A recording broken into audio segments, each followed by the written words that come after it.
Pwede CG kasi maingay. So, eto, parang hindi mo siya mainit. Alam mo yun, kapag mainit, sobrang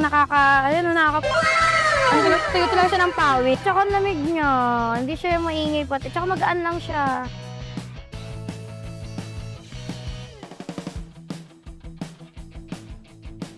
Malakas naman siya.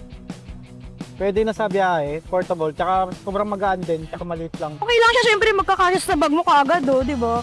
Kesa naman yung malaki, kapag malaki ganyan, di kakasya sa bag, di ba? Okay na okay to, ibubulsa mo pa dyan. Tahimik naman, yung buga ng hangin niya. Hindi rin ganun masyado nakaka-distract.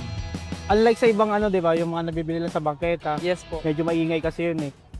Compare sa ibang fan, mabigat. Ito magaan lang, talagang madadala mo na siya kaagad, di ba? O, kahit gaganon mo lang, pwede pa siyang pang Pwede CG kasi maingay.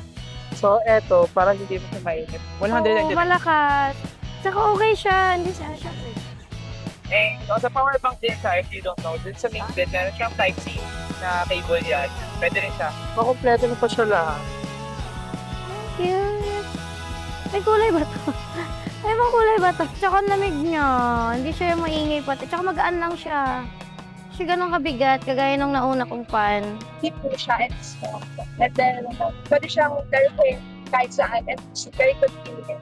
Magaan siya dalhin po and yung flow ng air niya, so far okay po. Ano po, hindi po, yung hangin po, malakas naman po, pero Napagahati niya. oo, mga tao.